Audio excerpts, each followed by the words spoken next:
Halo, hayu napakeun abdi. Nami abdi Maria Alpina disebat Vina. Abdi ti kelas IPS 4. Abdi sakola ti SMA Panghudi Luhur 2 Servasius. Cita-cita abdi jateng psikolog. Di duwi kuring baris ngawawancara psikolog nu ngaranna Bu Elga. Umurnya 32 tahun. Alamat Imanah di Jalan Swadaya RT 006 RW 004 Kecamatan Pondok Melati Kota Bekasi Jawa Barat. Tempat kuring wawancara ti Imah Bu Elga. Jeung waktu wawancara ti jam 12 nepi ka hiji bareng. Sakitu perkenalan singkat ti abdi. Wilujeng nonton. A few moments later. Selamat siang dengan Ibu Elga. Siap. Oke, saya Maria Alpina, siswi SMA Panghudi Servasius. Ibu mewawancarai Ibu Elga, apakah Ibu Elga bersedia? Ini senang hati sih. Oke. Ibu menjadi seorang psikolog sudah berapa lama? Menjadi psikolog itu sudah berapa tahun berarti ya? Saya lulus di tahun 2016, sekarang 2024 ya. 8 tahun saya menjadi seorang psikolog. Apa alasan Ibu menjadi seorang psikolog? Yang alasan paling mendasar adalah saya memang ada keinginan untuk mempelajari perilaku manusia. Nah, kenapa saya kemudian ambil sampai dengan level profesi? Ya dari pengalaman saya bekerja, saya melihat bahwa diri saya kayaknya passionnya jauh lebih menangani orang secara individual dan secara mendalam. Artinya bukan dalam sektor organisasi atau kelompok. Makanya saya pilih untuk ambil jurusannya adalah psikolog klinis. Untuk jenjang studinya sendiri itu berapa lama? Pada masa saya, karena kan kurikulum selalu berubah ya. Pada masa saya itu saya menjalani S1, sarjana psikologi itu 4 tahun. Kemudian 3 tahun saya bekerja sebagai HRD, baru 2 tahun lagi. Kemudian saya ambil 2 tahun untuk ambil profesi. Untuk Ibu Elga sendiri, ada nggak sih hal yang emang kasus yang sulit ditangani? Kasus yang sulit, semua kasus bagi seorang psikolog ya, setiap ketemu orang nih pasti adalah kasus yang baru. Meskipun kasusnya sama-sama, taruhlah sama-sama kasus bullying, tapi akan punya perbedaan karena kan individunya beda, lingkungan mereka beda. Jadi kalau dibilang sulit, bagi saya pribadi tidak ada yang sulit selama kita mau untuk lebih banyak menggali informasi tentang mereka, mau lebih berempati dengan perasaan mereka. Nah, yang sulit itu justru melawan diri kita sendirinya, Pak, ketika jadi psikolog.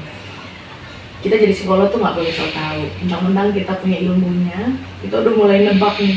Dia baru ngomong sampai C, kita bilang, pasti ini dia sampai Z. Pasti dia ini perilakunya Y, gitu kan? Kadang kita suka sok-sok ngeramal. Itulah yang sulit adalah mengalahkan diri kita sendiri. Bahwasanya apapun masalahnya, apapun kasusnya, orang yang ahli di kasus itu bukan saya sebagai psikolog, tapi orang sendiri yang mengalami.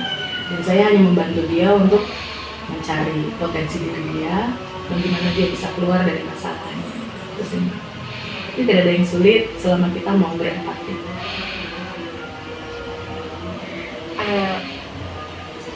Ada nggak sih Bu Elga kayak dari psikolog apa yang harus dipelajari gitu sih? Kalau secara akademis tentu saja kita harus menempuh pendidikan akademisnya ya, sampai dengan magister, sampai dengan profesi. Kalau untuk profesi apapun menurutku, bukan hanya psikolog, kita harus bisa mengenal diri kita sendiri. Cocokkah kita, kepribadian kita dengan hal yang akan kita kerjakan nanti dalam profesi itu? Kalau misalnya kita memaksakan diri ya, kita bukan orang yang senang ngobrol. Kita bukan orang yang suka berlama-lama mendengarkan orang. Rasanya akan sangat sulit untuk nanti kita menyesuaikan diri bekerja sebagai psikolog. Karena itu pekerjaan utama kita kan mendengarkan, ya kan, peka terhadap perasaan orang. Bukan tidak mungkin, tapi PR-nya jadi lebih banyak. Jadi kalau dibilang passion itu penting dalam memilih profesi, ya itu sangat penting. Karena ketika kamu punya passion untuk satu profesi, PR kamu tinggal sedikit, tinggal nambahin akademisnya aja, nambahin ilmu-ilmu teoritisnya kan, supaya kamu lebih matang. Tapi kalau kamu belum punya passion, belum punya karakter yang pas, itu PR-nya jadi banyak. Harus mengubah diri sendiri dulu, pribadinya harus disesuaikan dulu, belajar lagi akademisnya. Itu sih. Jadi ya, kalau sebagai psikolog, kita harus mengenal diri pribadi kita. Apakah kita orang yang cukup peka dengan orang lain, mau mendengarkan, mau rendah hati ketika orang cerita masalahnya, kita nggak mau langsung buru-buru menasehati, gitu kan? Tapi lebih banyak menggali potensi orang itu, memahami perasaan. Lalu apa saran atau nasihat Ibu Elga untuk mempertimbangkan untuk berkonsultasi dengan seorang agar Ibu itu percaya gitu, biar orang-orang kayak lebih kayak terbuka gitu loh. Memang sampai saat ini bukan hanya terhadap saya ya, tapi kebanyakan masyarakat itu kurang kurang mau membuka diri untuk berkonsultasi dengan tenaga kesehatan jiwa, baik itu psikolog maupun psikiater, karena anggapannya kan sakit jiwa nih kalau orang udah konsul gitu ya. Hanya belakangan ini kan kesadaran orang tentang kesehatan mental itu sudah mulai terbangun, artinya kita sedikit kita udah mulai berpikir, gue harus ke psikolog. Udah banyak orang yang lebih aware tentang kesehatan mentalnya ya. Nah itu juga salah satu yang penting, bahwa kita sebagai psikolog, sebagai tenaga kesehatan mental juga membangun kesadaran itu di masyarakat, bahwa orang ketika konsultasi bukan berarti kamu sakit jiwa, bukan berarti kamu bermasalah, tapi kamu kepengen tahu potensi dirimu apa untuk bisa menjalani hidupmu dengan jauh lebih baik. Jadi bukan berarti berobat gitu.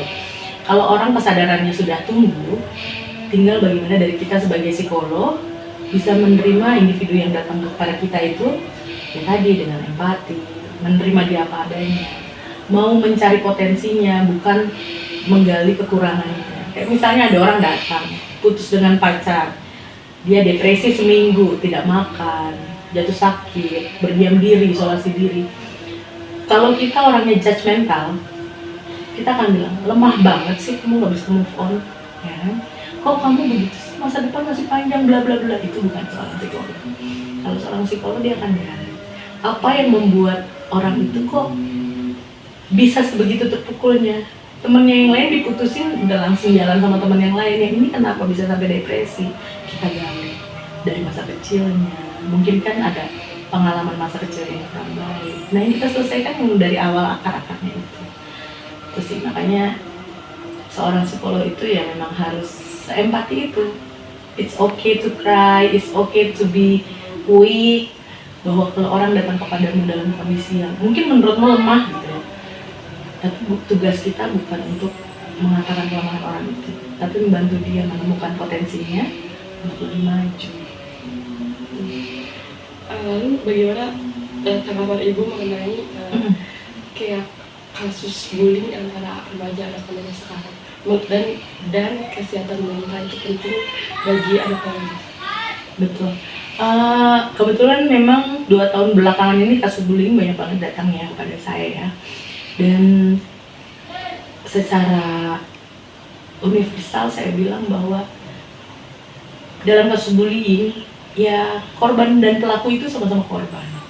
Kenapa begitu? Kan orang melakukan bullying sebenarnya itu adalah wujud rasa insekuritas dia tentang hidupnya. Dia insecure nih, si pelaku ini insecure. Aku tidak bisa melakukan sesuatu yang hebat kecuali kekerasan. Aku cuma bisa dibilang hebat dengan cara menindas orang. Kasihan kan sebetulnya insekuritasnya. Begitupun korban. Korban sudah pastilah ya, dia mengalami banyak tekanan gitu ya. Dan memang perkembangan zaman saat ini membuat anak-anak muda, anak-anak remaja khususnya yang sedang mencari jati diri itu jauh lebih rentan secara kesehatan mental. Karena kita terpapar dengan hal-hal yang istilahnya bikin kita stres. di Instagram misalnya kita lihat anak seusia kita bisa jalan-jalan ke luar negeri, pakaiannya bagus, sepatunya bagus, pergaulannya oke, kendaraannya bagus, sedangkan kita sendiri minder. Di situ aja udah insecure. Belum lagi kita buka lagi yang lain, media sosial. Kok dia seusia gue udah ikut olimpiade ini, punya kejuaraan ini, insecure lagi. Tanpa punya kesempatan untuk mau merealisasikan diri. Jadi rasa insecure yang tertanam itulah yang bisa jadi agresivitas dia. Gimana ya caranya biar gue tetap bisa menyalurkan dominasi gue? Nah itu sih kasusnya. Jadi kalau bullying saat ini sampai ada yang meninggal segala macam itu ya menurutku memang butuh sekali pengawasan dari pembimbing yang lebih dewasa, lebih bijaksana dalam menghadapi kasus seperti itu. Karena orang yang berbuat pun sebetulnya dia punya masalah mental yang berat yang harus kita tangani. Bukan hanya sekedar dihukum, bukan hanya sekedar oh kamu mukul dia, oke kamu dihukum, diskors. It's not the solution, karena sebetulnya dia punya sakit, istilahnya dia punya luka batin juga, sama seperti korbannya.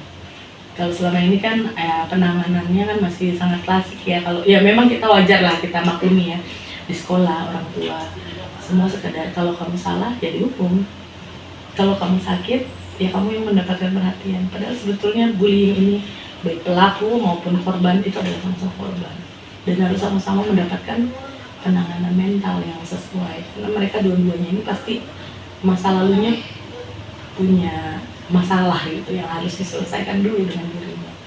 Tidak bisa hanya sekadar dengan menghukum.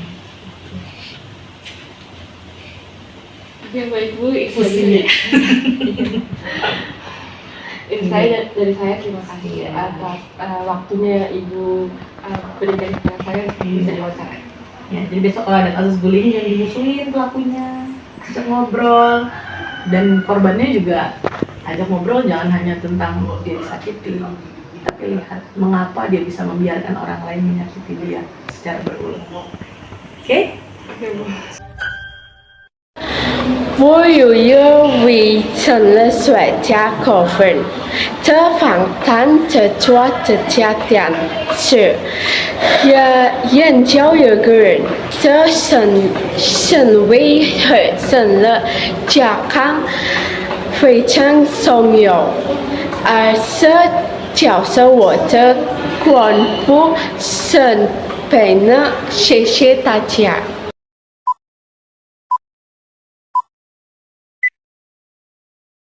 2, 3, 4